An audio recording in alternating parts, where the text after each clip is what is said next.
Alright, comrades, come on in. Sit with me. Let us hold our heads in collective grief for having to suffer through the worst timeline together.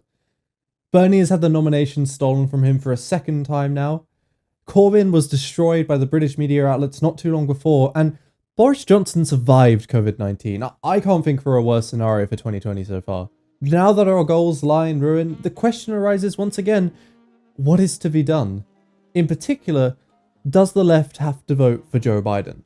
Many figures in the online left have been telling us, yes, of course, we need to enact as much damage control and harm reduction as possible by replacing one evil with a lesser evil. Some of the behavior I'm seeing are disgusting. I'm not even anti-accelerationist, by the way. I'm pro-accelerationist in most contexts. In this context, I don't think it's applicable. Even fucking like woke libs like Sean posting like Bernie or Bush shit, these people need to seriously fucking check themselves. The reasons to vote Biden are knowing what will happen if you don't in this general election.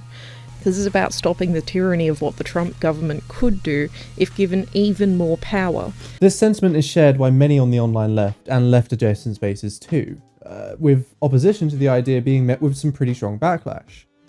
When popular bread tubers Sean and H. Bomber Guy even just toyed with the idea of not voting for Biden on Twitter and saying that they would understand if somebody didn't, their viewer base turned on them pretty strongly, the accusation of privilege being a recurring theme here.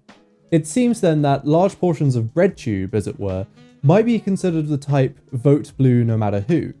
That is, regardless of who the Democrats put up, you are kind of obligated to vote for them over the Republicans.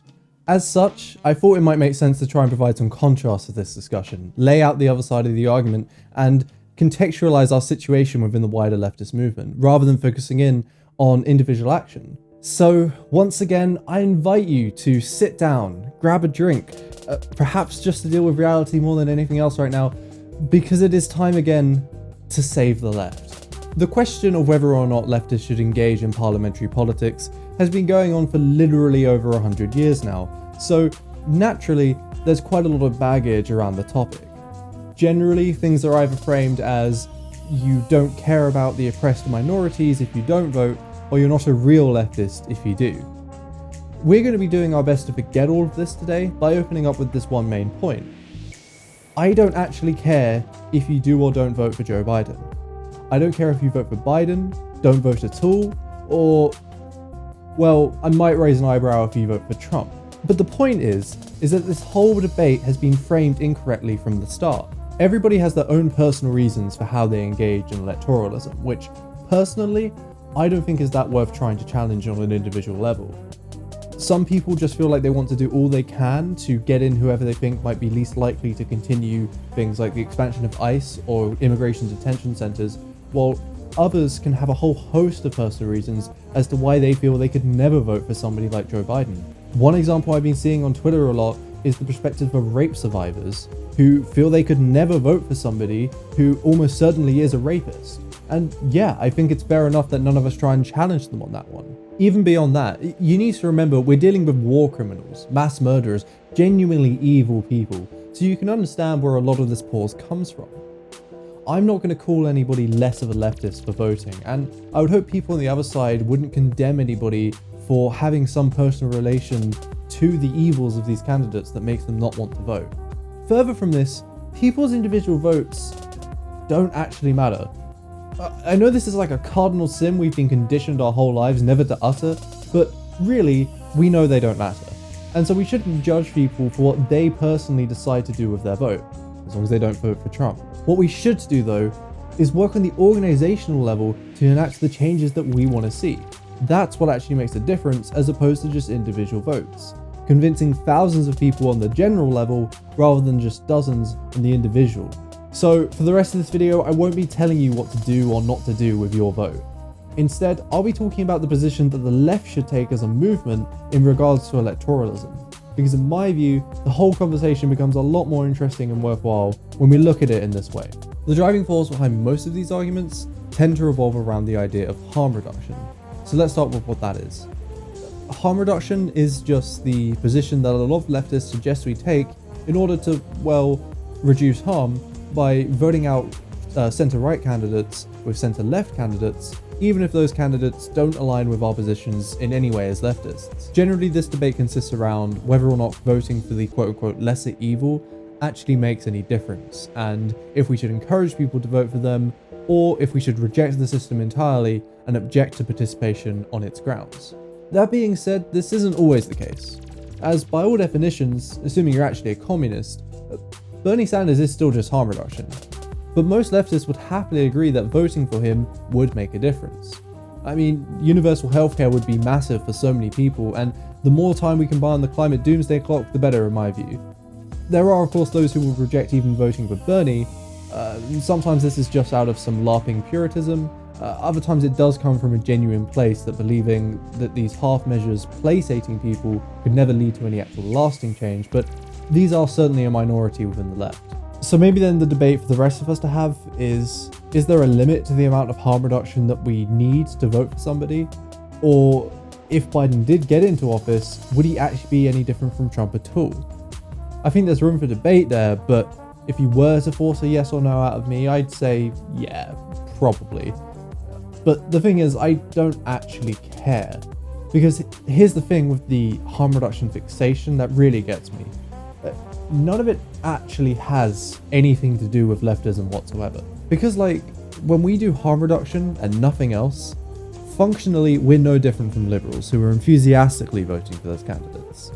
What's meant to separate us is that there's a mindset of radicalism behind every act that we take that all contribute to a larger eventual goal. And I know for a lot of leftists it's difficult to think like this, but that larger goal is communism. We are communists. And literally everything we do as a radical movement should in some way contribute to this larger goal. The problem then obviously is what's realistic. This causes a lot of leftists to put their ideas on the ever distant horizon, instead wholly focusing on more mild but seemingly realistic goals in the meantime.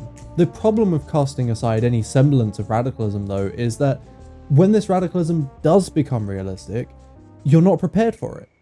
And if this rings any bells, that's because it should. It's literally what Occupy was. The end of history had us pushing radicalism out of our minds such that when we had the chance to do anything outside of voting, we had no idea where to go with it. And I'm not saying that we should constantly be pushing to get out into the streets and riot or whatever. Far from it. All I'm saying is that even in the least revolutionary times, we should always be thinking about how we can prepare ourselves as a movement for the other times. And how we engage in electoralism plays a huge part in this. Because if we were to blindly follow the principle of harm reduction, we'd find ourselves as a supposedly radical movement campaigning and endorsing imperial warlords once every 2 years. Our movement only has so much focus and energy. We need to constantly be directing that towards what we think will, in the long term, help us attain our actual real goals, rather than forgetting about those goals until it's too late. When we approach electoralism then, the question should be, can this help us attain communism? And I think there are actually examples where this is the case, Bernie Sanders being one of them. And no, I don't believe that Comrade Bernie would implement full communism if elected, but think about this in terms of the other side for a moment. When Trump got elected, did the US become a fascist state? No. Did far-right political movements see a surge in membership and activity? Yes, instantly. Why? Because Trump is a populist. He acted as a beacon for the far-right to rally around, even though that Trump personally doesn't implement any policies that, say, Richard Spencer would if he were dictator. This allowed the alt-right to take a much stronger position in the political scene, only fucking it up when the inevitable happened and they killed somebody. Back to us on the left, when we're thinking about what best serves us as a radical movement, the criteria is obvious then. Is when we see a populist candidate with a mass grassroots movement forming around them, that we put our focus and energy behind them. We use it as a way to educate and inform this wider mass movement about our own ideas, get them involved in direct action, use the momentum to actually do something for ourselves rather than playing this endless game of compromise. And here's what I think is especially interesting. Bernie Sanders is still relatively moderate, by all standards outside of the US at least, but that doesn't actually form our criteria of what makes him worth voting for. What matters is that he has this mass movement around him which we can use for ourselves. So this question of harm reduction, of what does the most in terms of policy or quote unquote makes a difference, just doesn't seem that much of interest to a movement primarily concerned with furthering its own goals, no? But this is where that qualifier comes back in, between movement and individual. If you still want to vote for whoever you think will be best in terms of harm reduction, then you should do it. But if we are to get together and be communists, then we should only be thinking about what we can do in regards to communism. And what these populists can do in terms of policy doesn't play into that. It's purely about what they can do to shift the overtone window and let us capitalize on those advantages. Because again, when we shift our focus and energy away from that for the pure goal of harm reduction, we become no different from liberals. So what then happens in the all too depressingly relevant scenario when there is no populist candidate? What happens when there's no mass movement to capitalize on and harm reduction could only ever be the goal? Well, when there's no gains to be made in the pursuit of radicalism within parliamentary politics, the only logical option for a movement primarily concerned with radicalism is to disengage from parliamentary politics. Is to go, okay, we tried, it didn't work out, everyone can go vote for whoever they want, but we're going to do our own thing now. This means working outside of the electoral system, taking direct action, focusing on the ground level, and promoting our own ideas rather than the ones of whatever candidate.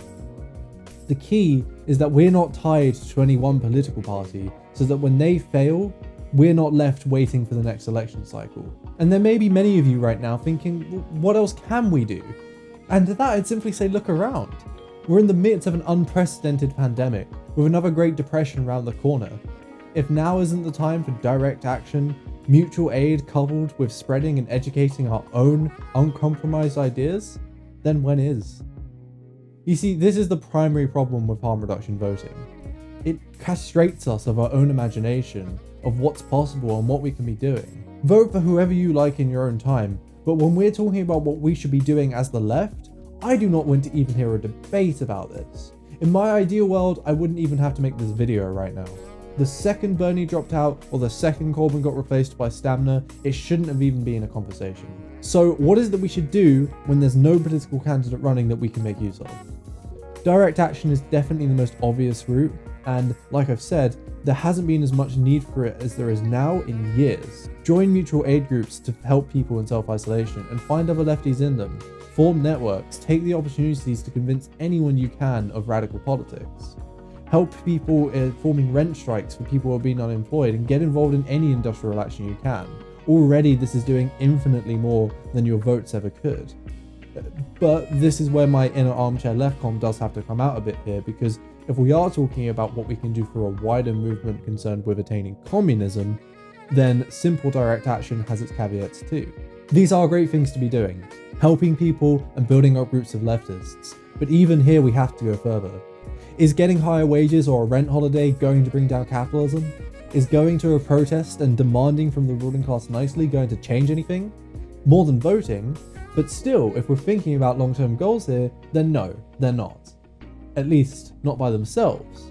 And this is why you need to supplement this direct action with the concrete understanding of what capitalism is and why we're fighting it. Are we fighting capitalism for higher wages? No, we're fighting it to abolish work altogether. So this might sound played out, but if you want to be a really good leftist, read a book. Find a reading group or form one with the lefties you've met through your direct action. Either way, remember that if we want to separate ourselves out as radicals, as communists, we need a pretty good understanding of what that is. If nothing else, to better equip ourselves to talk to people and convince them of our ideas. I really do think, in the long term, a theoretical grounding to a movement is vital, because remember that when we get a lot of hot air and impending urge to take to the streets, but nothing else, we're left with a directionless movement which I would go as far to say can even hurt us, be it through optics or the susceptibility to liberal appropriation like we've seen with Extinction Rebellion. Now there may be some of you who are putting two and two together here and thinking, maybe a great way to get involved in direct action while maintaining a radical outlook and being surrounded by people I can learn theory from is by joining a revolutionary organization. And I would love more than anything else to be able to recommend this, but there are some things you need to keep in mind when considering joining an org, because the state of most modern leftist orgs is somewhat of a mess right now. A lot of them are stuck in the past with an aversion to any theory past World War II, and they'll have a strict party line which they'll constantly be trying to get you to conform to. That being said, don't be entirely discouraged, because I'm sure those trots on your campus selling the newspapers are lovely guys, but there are just some things you need to consider. Take a watch of my last video, where I walk through, among other things, some of the problems that modern orgs manifest right now and pass down to their learning members. With all of that taken in mind, you'll be in a better position to make an informed decision. Anyway, that concludes this video on whether or not we should vote for Joe Biden. Summarize, vote for whoever you like, besides Trump, but just keep in mind what we're fighting for, and that we are communists. Because, like I've said, I feel like most leftists kind of forget that we are, you know, always fighting for communism. And it's understandable, right? Because it seems so distant and so far away, but then one day it's not. And you need to be ready for that. And either way, I hope everybody's enjoyed this video. I'm still working on videos. I'm actually in my last year of uni now. I've got my finals in like a month. I should be working on that instead of working on a video, but I feel like I've neglected you guys so much that you've earned it. No, really, I'm fine, but yeah, hopefully after that I'm gonna be able to work on more videos a bit more frequently. We'll have to see, of course. But anyway, yeah, I don't have anything left to say on this. So yeah, I hope everybody's enjoyed the video. I hope everyone's holding up in quarantine, and I'll catch you all around. Maybe on my stream. Check out my stream on Twitch. I should be doing that more often as well. All right. Bye, guys.